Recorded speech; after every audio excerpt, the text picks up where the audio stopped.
Voilà. D'avoir une étiquette comme ça, malade ou pas malade, ou vacciné ou pas vacciné, me semble une boîte de Pandore qu'il ne faut pas ouvrir. En tout cas, ça fait 20 ans qu'on essaie de lutter contre ça, contre les discriminations vis-à-vis des gens séropositifs, etc. Et je pense que c'est pas aller dans le bon sens, parce qu'aujourd'hui, c'est vacciné versus pas vacciné, et demain, ça sera quoi?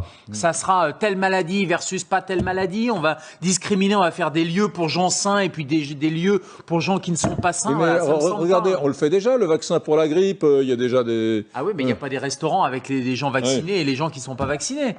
Donc encore une fois, c'est pas Ebola ou c'est pas la peste, le coronavirus. Faut recontextualiser et replacer ça dans la réalité des chiffres. Et la réalité des chiffres, c'est un taux de mortalité qui est de 0,05%, donc qui est quand même relativement faible, qui touche les plus fragiles. D'ailleurs, c'est pas pour rien que ce sont les plus fragiles qui vont bénéficier de cette vaccination. Et aller faire comme ça cette espèce de passeport de discrimination me semble quelque chose qui est pas en rapport avec la gravité Gérald, de cette maladie. Je suis parti 5 jours en Guadeloupe avec ma femme. Ouais. La compagnie Air Caraïbes m'a demandé pour embarquer un test de moins de 3 jours que j'ai fourni. Alors c'est de la discrimination.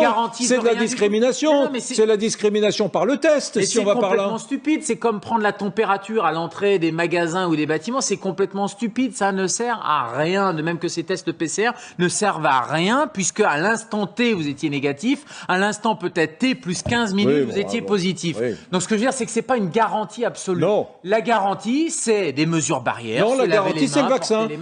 Vous seriez Gérald, vous seriez restaurateur. Vous auriez un petit estaminet avec 30 couverts à midi à 300 mètres d'ici. Vous seriez fermé depuis 1 an ou 8 mois. On vous dirait, vous pouvez réouvrir, mais à une condition, c'est que les gens qui viennent déjeuner à midi aient été vaccinés. Vous diriez oui, formidable. Non, mais il faut que les restaurateurs rouvrent. Oui. Avec ou sans vaccin, il faut que les restaurateurs rouvrent avec des mesures barrières, avec la possibilité d'avoir une activité économique, avec des gens qui respectent les mesures barrières. Et les restaurateurs ont quand même été vertueux dans cette histoire-là. C'est la double peine parce que eux, ils avaient mis les protocoles sanitaires en place et finalement, c'est eux qu'on a fermés. Alors qu'on voit bien que les lieux de contamination, c'est pas forcément les restaurants. Donc, pardon, mais ça n'a rien à voir avec le vaccin. Le vaccin, c'est une problématique médicale avec les gens les plus à risque et on le voit, c'est les gens dans les EHPAD. Et malheureusement, c'est pas les gens qui vont dans les restaurants. On ne parle simplement que d'un document qui dit monsieur est vacciné, par conséquent il ne risque pas de transmettre une maladie à d'autres, et c'est de la santé publique.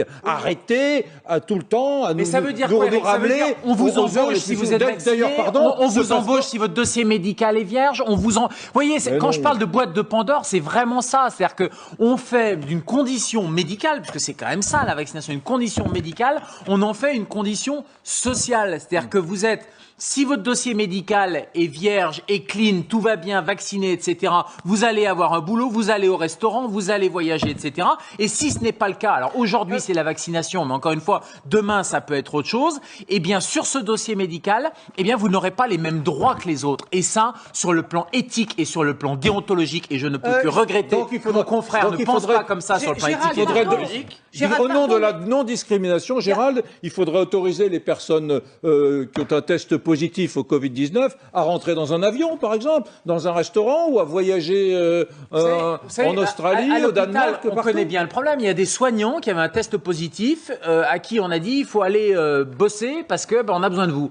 Et donc, on bossait avec un test positif. Mais à partir du moment où il y a les gestes barrières, qu'on appelle les barrières universelles, c'est-à-dire malade ou pas malade, positif ou pas positif, il n'y a pas plus de risque à la limite. On prend un masque, on se lave les mains et on va pas contaminer les autres. Et puis les bonnes pratiques, encore une fois, c'est de rester isolé pendant 7 jours. Et puis point barre. Regardez le président de la République, il a été isolé pendant 7 jours et il a pu mener sa vie après normalement. Il y a des vaccins obligatoires en France, diphtérie, tétanos, polio. Il y en a 11 vaccins. Et il y en a 11 pour les nouveau-nés. Mais pour les adultes, c'est le DT polio. Pourquoi? Parce que ce sont des maladies gravissimes. Donc le bénéfice de la vaccination est largement supérieur au risque de la maladie. Non, mais docteur. Pour le coronavirus, pour tout un chacun, et notamment pour des gens qui sont en bonne santé, qui sont des gens qui peuvent voyager, qui vont au restaurant, etc. Bref, qui sont pas en EHPAD EHPAD et qui n'ont pas 85 ans. Je vous rappelle que la médiane d'âge des décès, c'est 85 ans quand même.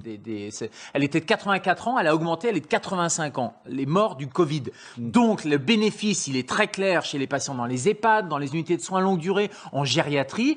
Il reste à prouver chez les autres. Donc il faut convaincre, prouver, informer les gens. Mais ça doit rester du volontariat. On ne peut pas comparer la fièvre jaune et le tétanos et le coronavirus. Oui, c'est pas possible. Il faut bien comprendre un truc, c'est que le vaccin protège des formes graves, c'est-à-dire qu'il protège non pas du portage du coronavirus, mais il protège avant tout, c'est l'efficacité qui est démontrée. Les personnes les plus fragiles ne vont pas faire d'un portage ORL d'un petit rhume, vont pas faire une pneumonie.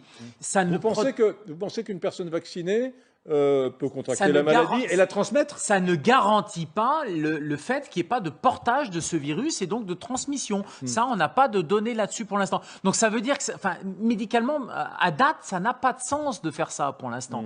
Parce que dans votre restaurant ou dans votre magasin de chaussures, si tout le monde est vacciné, il y a peut-être des gens, il y a même sûrement des gens qui seront quand même porteurs du virus et qui pourront le transmettre quand ils vont visiter le week-end après dans leur EHPAD, etc.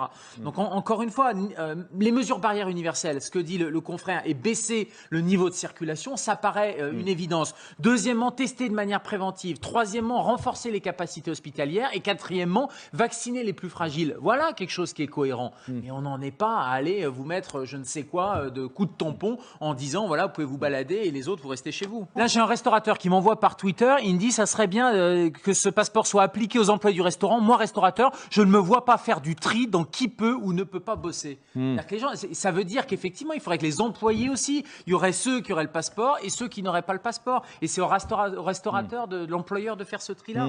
À un moment donné, on rentre dans cette vision de la société qui est assez terrible. Parce qu'encore une fois, aujourd'hui, c'est le passeport, sans efficacité médicale démontrée en plus, puisqu'encore une fois, la transmission, on ne sait pas si ça empêche de transmettre et de porter le virus. Et puis surtout, cette vision de dire on démarre par le passeport, aujourd'hui c'est le tampon coronavirus, mais demain c'est quoi le deuxième tampon ?